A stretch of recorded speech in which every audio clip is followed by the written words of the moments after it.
Thank you guys for joining us again today. Another episode of Stroke of Success interview.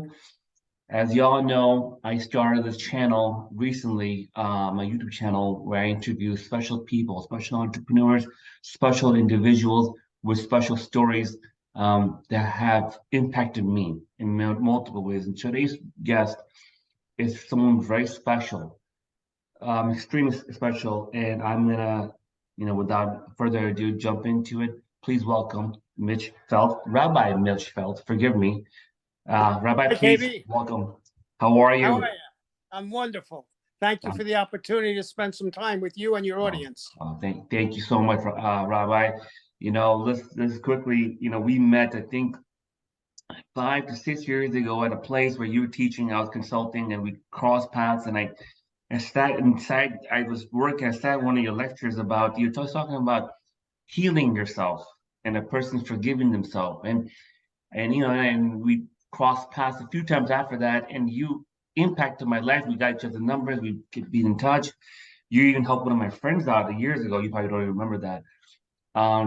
You're just an amazing person, man. Your story. You don't know how many times I share with other people, and I'm like, today's the perfect time to hear from the man himself. Oh my God. With that kind of introduction, I can go hide right now. Uh, I was thinking about today, and you've gone through life experiences, as I've gone through life experiences, that have allowed us both to find a healing path. You had health issues, I had addiction issues. Okay. But we both did what we needed to do to get better. And you're sitting in a place now, which I'm so amazed at because you were willing to do the work. And my healing, as I learned over time, is you either do or you don't do. There's no trying. I want to get better, I have to do better. I don't want to get better, I don't have to do anything. That's Yeah, my choice. yeah. Okay. I came to it through addiction, where I was, as a young person, I came from a crazy family. And I know we all come from crazy families, but this was really a damaging group of people.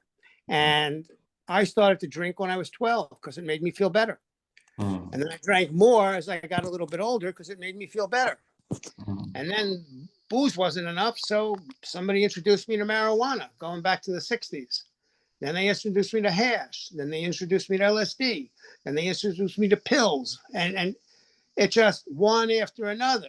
Now, that was a great cover for the first 15 years. I succeeded. I was successful. I made money. I lived well. And then in October of 1988, the greatest power, God, or whatever name you choose to give that power, decided it was time to take back control of my life. And God had me hit a wall at 100 miles an hour, spend 2 weeks in a coma. And then I had a choice. Did I want to get better or I want to stay sick?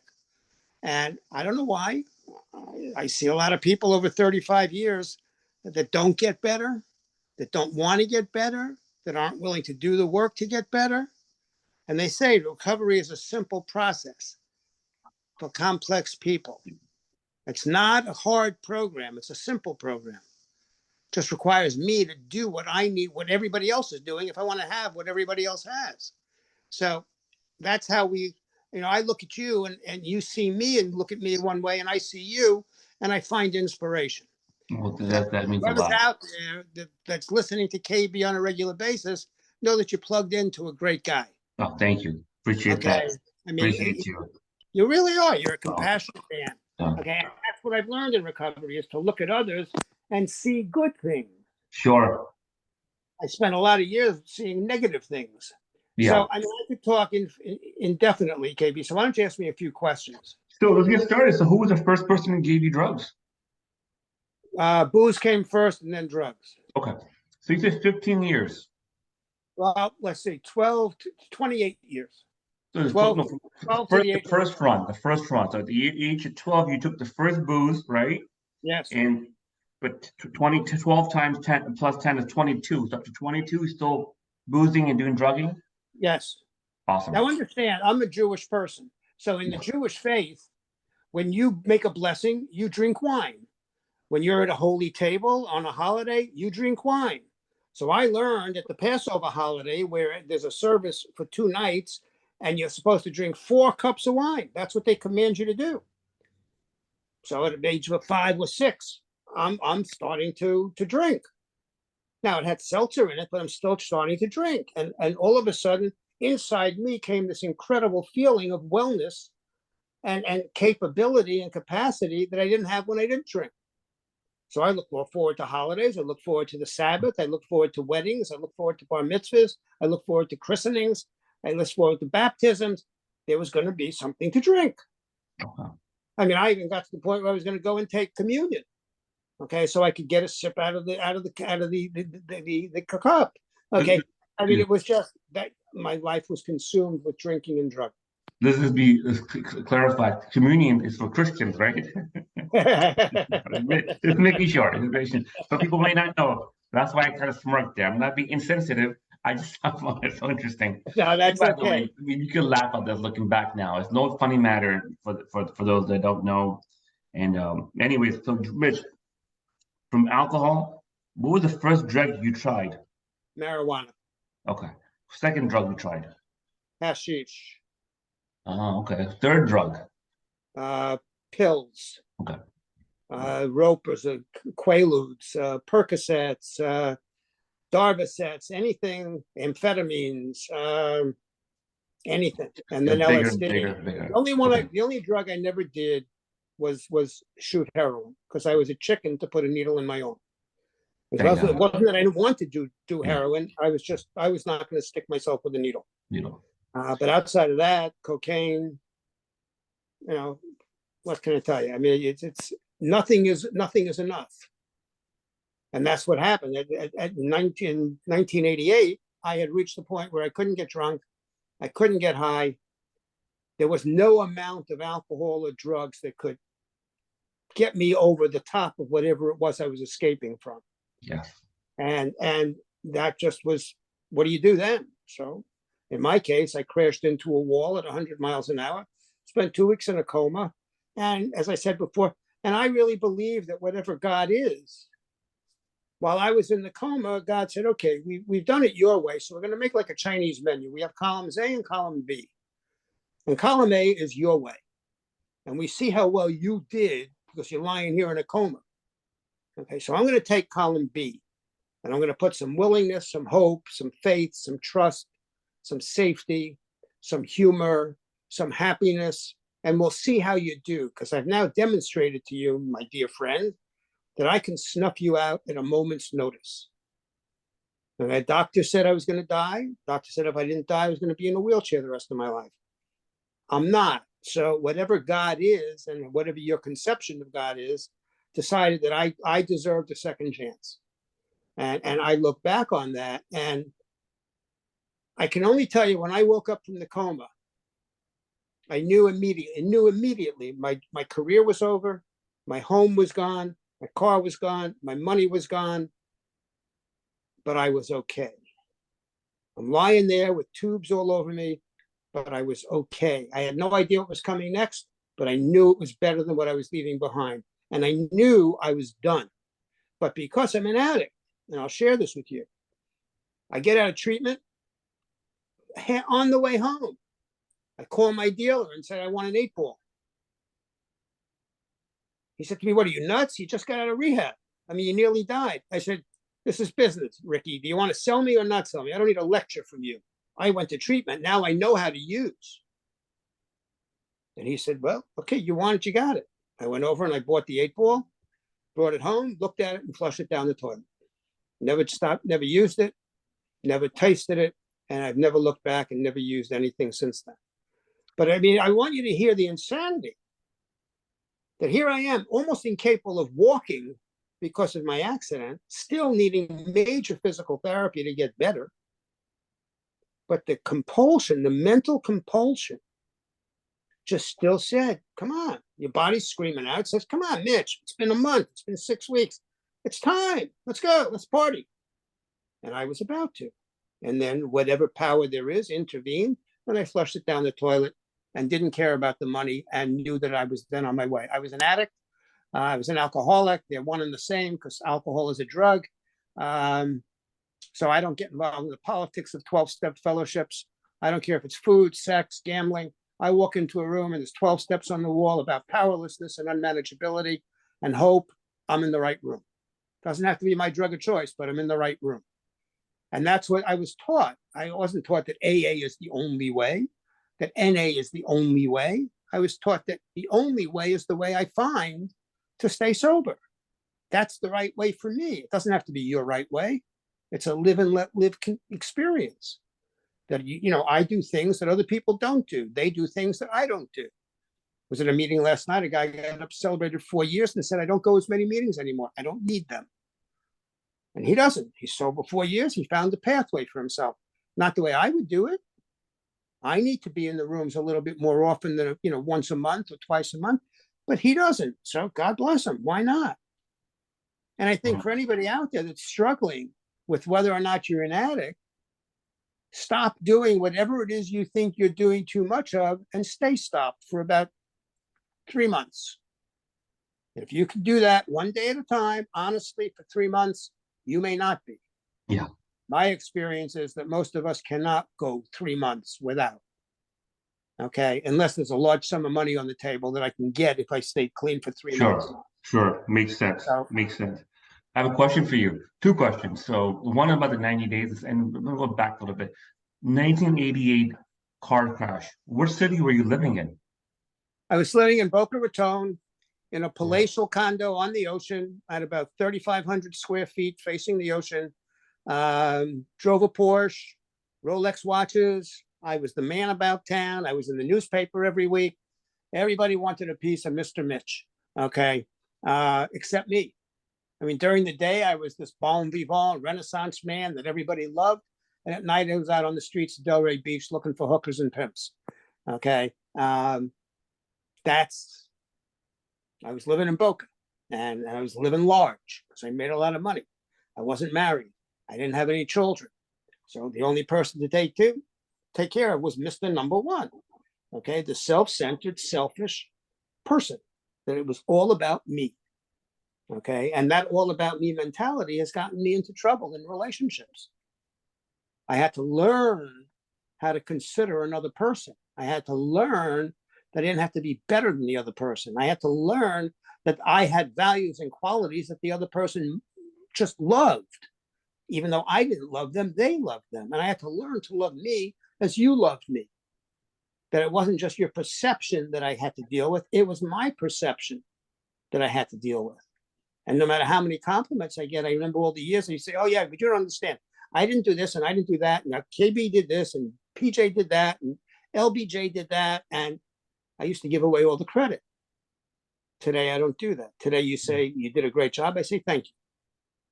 I don't explain it. I don't defend it. I don't do anything with it, but say thank you. And that's been a valuable lesson for me, to find some dose of humility that, it's like I say to people, I'm an acquired taste. Some people take me in and love the way it tastes and they swallow. And some people take me in and spit me out. They're both right. They're both right. I am an acquired, we're all acquired tastes. And I had to get rid of that expectation that everybody was supposed to like me and everybody was supposed to listen to me and everybody was supposed to do what I was doing, and they're not. And I had to learn that. I had to learn to really let go and live and let live. And I have, to a large extent. Do I make mistakes? Sure I do. Today I know I'm flawed. Today I'm okay with being flawed. So that's an answer to your question. What type of job did you have? I was a CEO of community centers. I was a CEO of cemetery and funeral businesses. I was entrepreneurial. I had friends that were major players on Wall Street, so I was able to get in on investments, real estate investments, new company kinds of opportunities, getting in on the ground floor, and I got heavy payment rewards. When I had the accident, the only reason I went to rehab was because I had a golden parachute clause in my contract that was worth $300,000. And they said, you can't have the money unless you go to inpatient rehab. And I screamed and I yelled and I ranted and I raved about why I can go to outpatient and it's okay. And, blah, blah, blah, blah. And they said, fine, you can go to outpatient. You can do whatever you want. With no money. If you want the money, this is what you're going to need to do. And I had enough wherewithal mentally to say, you're broke, idiot. Go to treatment. get the $300,000. Okay. And my plan was to leave treatment, get the $300,000 and go back out to using. Party. Instead, God had another plan. And what I ended up doing was using the 300,000 to not have to work for 2 years or 3 years and be able to go to meetings, build a foundation, begin to do service for others. And it changed my life, having the ability to have that money. Took all the pressure off me having to work. Now, working at recovery was work. Volunteering is work. So I did work. You work. But it was a number of years before I worked for money. And then my wife said one day, why don't you become a rabbi? And I looked at her and I said, why don't you grow a third breast?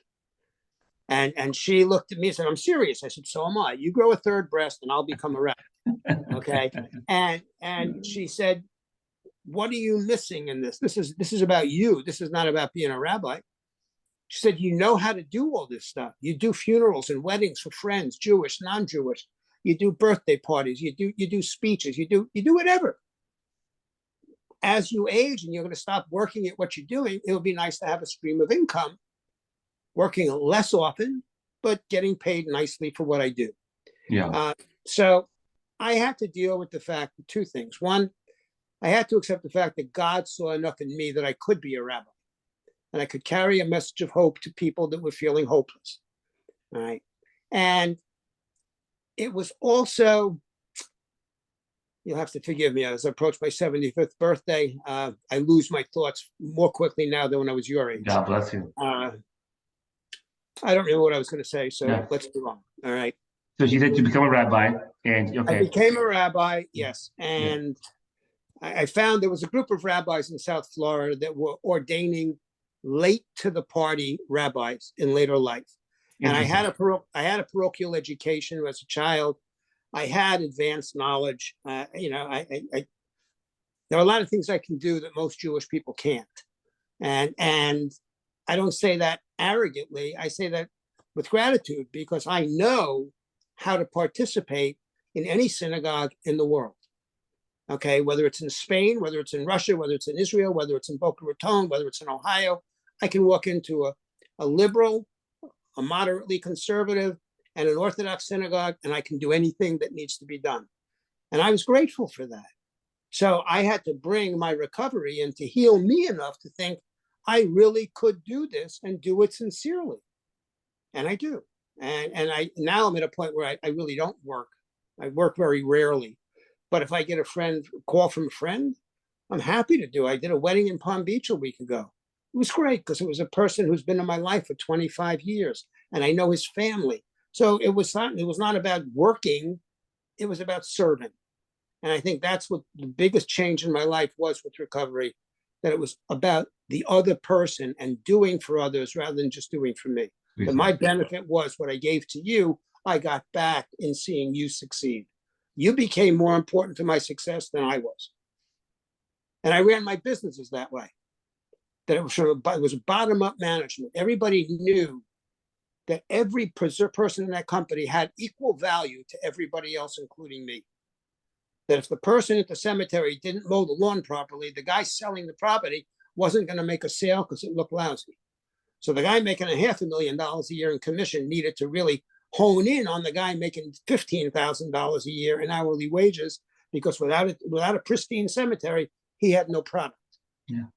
And if the product came in and if he didn't sell, I had no money to buy the equipment that the groundskeepers needed. So I had to learn that the most valuable people in my business were the people at the entry level who supported. They provided all the support. Okay, whether it was a secretary, it was a custodian, whether it was a groundskeeper, they made the place run.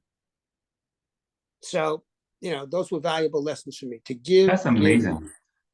Give. Even from entrepreneur's perspective that I am right now, I had that to look at that, to take care from the bottom up. That's correct. Wow.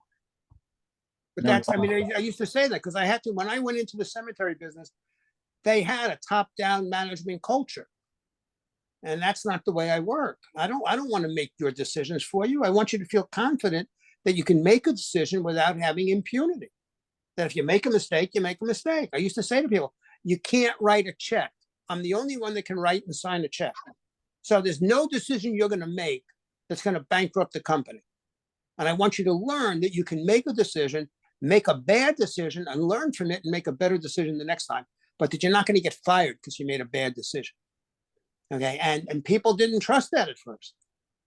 They kept coming to me. They kept coming to me saying, okay, we discussed it. Now, what would you like us to do? I said, I don't know. I want you to give me 3 choices. And then I want you to go back and choose one. I said, don't come to me. I said, I want you to feel that power and feel that I trust you. And we trust you to make a decision. And if it makes a bad one, we'll go over it and we'll teach and we'll learn and we'll go forward. And that was a far cry from the man I had been. I would have just reamed people if they made a mistake. I would have fired people on a moment's notice. I used to do some nasty things. If you upset me, I could hurt you without you knowing I was hurting. Really? I could make a phone call. I could have a car repossessed. I could have a mortgage canceled. I mean, I knew people and I was angry. I was not a happy person inside. So whatever I could do, if you hurt me, you were going to pay.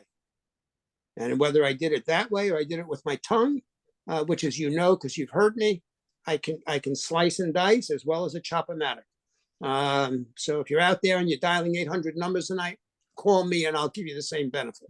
And Mitch, you're in 1988. How old were you in the car crash? 40. Wow, my age. You're my age at 40 years old, which is a really interesting. I don't know about you. For me, 40 is like it's a different phase. 20 and 30 are very different. 40s. I never knew you were 40. I thought you were younger than that. 40, interesting. 40 years old, 20 years, 40 years in the past. Are you going? Oh, wow. Second question. You had no family. You had no wife at that time, right? No. Correct. Okay. You said hookers. Yes. I know addicts very well. I'm very a lot of friends that have been past addicts and they're addicts right now. They're in recovery. God bless them. I pray for them every day. That talk about this relationship with hookers and sex. Did you have was that part of your story too, as in your recovery? Well, it was KB, but it wasn't sex. It was the fact that I had the money and I would show up with a limousine, a chauffeured limousine. I'd have drugs and booze in the back seat. And I was so advanced in my using that my body just wouldn't function. Okay. I mean, there was no way I was going to be able to perform sexually. Sure. But the ladies enjoyed the company. They enjoyed the free drugs. They enjoyed the free booze. I'd give them a couple of $100 just for spending time with me. And they might let me touch them or I might let them touch me, but it was not get undressed and have sex. It was my social life.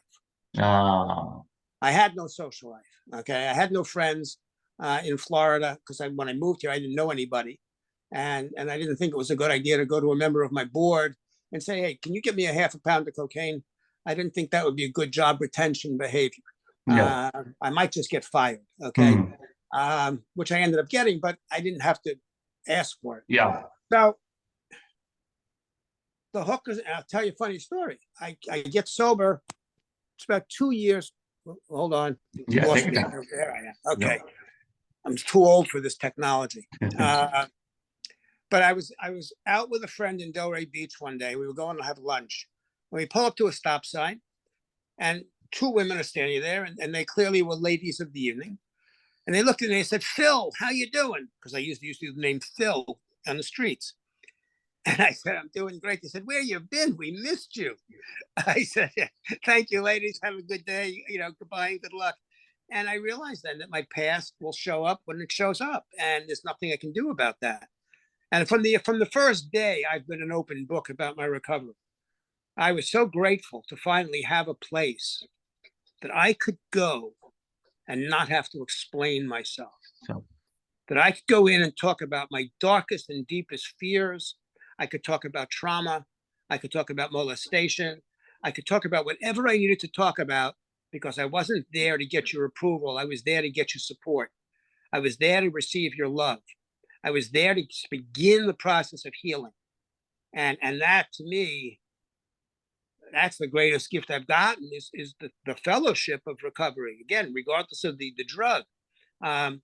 It's a group of people I would not have in my life today were it not for my being an addict. Yeah. I would have had attitudes that kept me apart from them if I was still alive, but I certainly didn't socialize with 90% of the people that I socialize with in recovery. I mean, I don't know. I won't talk about what I do because that's ridiculous. But I spend time with everybody, and I support people whether you're at the top of your game or you have no game. Okay, if you need something, and I got that from my sponsor. Okay, who was an Irish Catholic priest, so we had many great conversations. But he used to say to me, "Here's a sheet of paper," and it said KB with a phone number. I said, "What does he need?" He said, "I don't know. Call him, find out, and go do it." And that's what I started doing. I started hauling trash, painting houses, whatever you needed. I didn't have a car, but whatever you needed, I could take my bicycle. I would do for you. And I began to see the benefit of giving. Didn't make no sense to me at the beginning when they said, the more you give, the more you receive. I said, are you kidding me? That's not Wall Street's mentality. On Wall Street, the more you receive, the more you keep. You don't give it away. Okay. And at the end of the year, if I was on Wall Street and I said, you had a nice year, you're a good person, take that to the bank as your bonus. They couldn't cash it. Okay. So I had to learn that giving is the crux of my life today. You couldn't drive. You had a bicycle. You said you had a bike. I had a bicycle. Yeah, that was humbling. Okay, Wow. I had no money. I couldn't afford a car. I was making $100 a week. Okay, and my biggest decision was whether or not to have my shirts laundered or not have my shirts laundered. And I decided I was willing to forego bowling, and I would have my shirts laundered because if I had to iron them, I would never wear them. So I began to learn at the age of 40 how to budget my money. Okay. And when I got a job and began to make serious money again, my sponsor and I set up a bank account with co-signature, and I couldn't take money above a certain amount without his agreeing to it because I had to learn how to save money, had to learn how to budget money.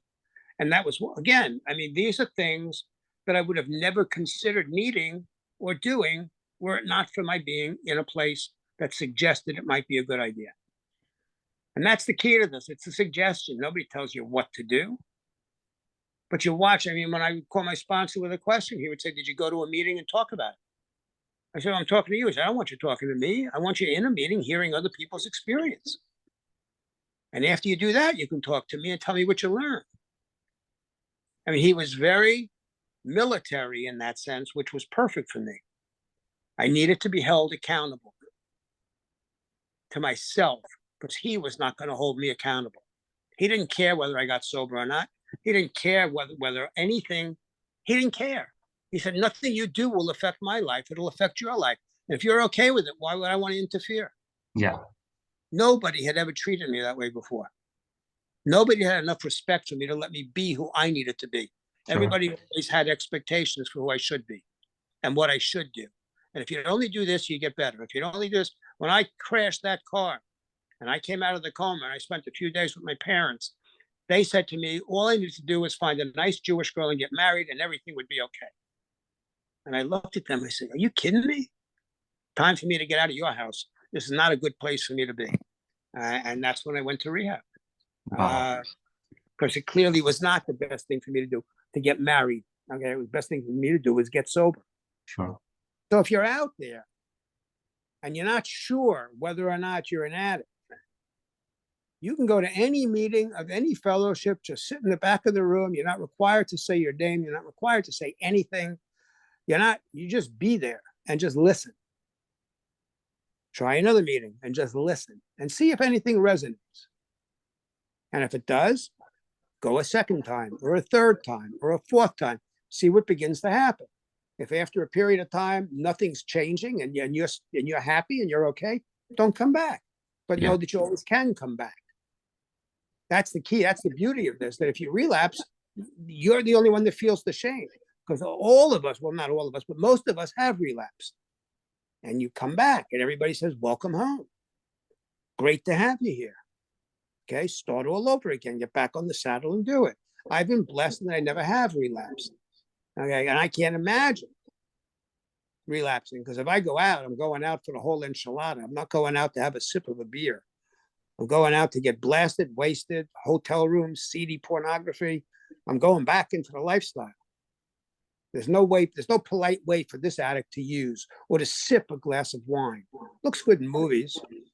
Okay, it really is, where the sommelier comes over and pours it and they sniff the aroma. That's great. I'll leave the sniffing to you and I'll just drink what's in the bottle. Okay, it doesn't matter what it is, and it doesn't matter where it came from. It doesn't matter what year it is. It doesn't matter what label's on it. Okay, whatever's cold at 3 a.m. is perfect for me. I mean, I drank some pretty nasty products over the years, very low end wines, and yeah, I'm sitting here telling you, come in and say hello. Could change your life. Interesting. We have 5 more minutes, Mitch. 90 days topic. That really is true. It's in 90 days for a habit, right? You drink Coca-Cola, you want to go start running, you should do 90 days straight run, and the habit will form. Same thing applies, I think, for your samples. Say, hey, are you an addict or not? And a good friend of mine told me, if your life is unmanageable, it's a really good sign that you're an addict. If you do anything, you could drink alcohol and not be an addict, you be functioning, and your life is manageable. But when your life starts to be unmanageable with your finances, your marriage, those are signs that you have an issue. Absolutely. And I want to amplify that because Please. that's such a true statement. And I often say that to people. Pick one thing in your life that you tell yourself, I don't want to do that again. Okay. And then a half hour later, you're doing it again. And then you say to yourself, I don't want to do that again. I don't care if it's a donut. I don't care if it's a laundry. I don't care what it is. There's something in everybody's life that they cannot stop doing despite wanting to stop doing that. That's an addiction. That's unmanageable. Because every time they do it, or every time you do it, or I do it, we don't like ourselves. We get angry at ourselves. We berate ourselves. And that's ridiculous. Okay, if I want to change something, then there are things I need to do to change them. And if I'm willing to do them, it's likely that I will be successful.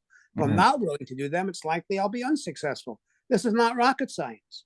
This is in your business. You know there are decisions you make that stand a really good chance of being profitable. Yeah. And then you know there are other decisions you make which are a real risk. So if you take the second one and it's a real risk and it fails, you lose a lot of whatever you put up. If you do the things you need to do, chances are you're going to get a check in the mail as a profit. But that's up to the person. But everybody goes through it. I don't care what it is. There's something you're powerless over. And if you're not right now, as you're listening to this, begin to go through your day. And every time you hit a powerless moment where you cannot move anything in front of you to do what you want them to do, write it down. And after a month, look at your list of things you're powerless over that cause you unmanageability, cause you stress, cause you tension, cause you unhappiness, cause you problems. Take a look. Just do it. Wow. If you're willing to do it, you'll find out. If you're not willing to do it, it doesn't matter. Nobody can tell you that you need to stop doing anything. No one. They can tell you they will not associate with you anymore while you do that. But they can't tell you that you should stop. Are you kidding me? What power do I have in your life? And that's the most valuable thing in the world. I mean, I used to go to sleep and wake up and just be angry and moody. I wake up now. Are you kidding me? For those of you, I want to share this with you because this was so profound for me. Two things. One, my sponsor said to me when I was struggling with the idea of God and having faith and a power greater than me and all that good stuff. And my sponsor said, did you sleep last night? And I said, yes. He said, did you wake up this morning? And I said, duh, I'm talking to you, and he ignored me, which he was pretty did on a regular basis. And he said, well, what did you contribute to waking up? And I paused because I really wanted to have a very deep philosophical response. And I said, nothing. He said, that's faith. He said, I don't care if you never know what your faith is in, or I don't care if you never have a name for it. But when you go to sleep, you surrender your body, your soul, your mind, and your spirit with a reasonable expectation that you're going to wake up at some point in the future, be able to do all you could do before you went to sleep and more. Because if you don't believe that you're going to wake up, you can't go to sleep. And I went through that when I was using cocaine. I was petrified of falling asleep because I really did not believe I would wake up. So now I wake up in the morning and I thank you. I don't know who I'm saying thank you to. Doesn't matter who I'm saying thank you to. It's like when I used to fly with my son and we would land and I'd say, thank you, Jesus. He'd say, how can you say that, Dad? We're Jewish. I said, Danny, we took off from point A. We landed in point B. We're still alive. Thank you, anybody. I don't care who you thank. Same thing. Okay. All right. I mean, that's just, those are the miracles. So waking up for me now is a wonderful time. My wife hates when I wake up because I'm like a kid in a crib. I'm ready to play and I'm excited. I'm happy. I'm joyous. Okay. And I get up with gratitude. And the other one was when I was 7 months sober, I had two bookends. Bob Adams, who was about 83 then, and Tom Driscoll, who was about 85, 86, both sober for close to 50 years at that point. And one day I fell asleep in the meeting and I woke up and I said to Bob, what did I miss? And he looked at me with those grandfatherly eyes and his gentle spirit. He said, I don't know, Mitch. I wasn't listening for you. And he didn't say it sarcastically. He said, what I've learned is that because I'm awake doesn't mean I'm going to hear anything. It only means I'm awake. He said, you will hear what you're supposed to hear when it's your time to hear it and not a moment before then. You can't make it happen. You can't ask so many questions. You're going to get the answer. It's just not your time. And when you do, when it is your time, nothing will get in the way of you hearing what you're supposed to hear. He said, so if you need to sleep, go back to sleep. And if you make too much noise, I'll kick you in the foot. Yeah. Okay. But I mean, these are the pearls. These are the pearls that 35 years later, I'm sitting here with you and I can see Bob sitting next to me saying it to me. And he's been deceased for many years now. Okay. Or Driscoll saying to me, step schmeps, there were none when you got here. He said, it's one drunk helping another. Whatever you do, do it with another alcoholic. The fellowship, the fellowship, the fellowship. And that really is. Those are, I mean, the men in my life that I've met, you and countless others, they've taught me how to be a man. Yeah. They've taught me it's okay to cry. They've taught me it's okay to feel inferior in my sexual performance. They've taught me how to be a human man and feel feelings. Without the men, I mean, women didn't do that for me. Okay. I mean, it's very powerful. So if you're out there, everybody has a mentor somewhere. Yes, they do. Okay. You have people in your life without which you would not be where you are today. Exactly. I see it all the time. Okay. And that's where I am. You know, people say to me 35 years. I said, excuse me, it's one day at a time. Exactly. And if you don't drink or drug, it adds up until you're an old man. They say, how do you become an old timer? They said, don't drink and don't die. So Rich, I'm going to be 75 yes. and I haven't had a drink. So I'm becoming an old timer. Okay. So now I sit in the back of the room up against the wall with plaid shirt and plaid sneakers and check shorts. And I look like an old man in Florida. Okay.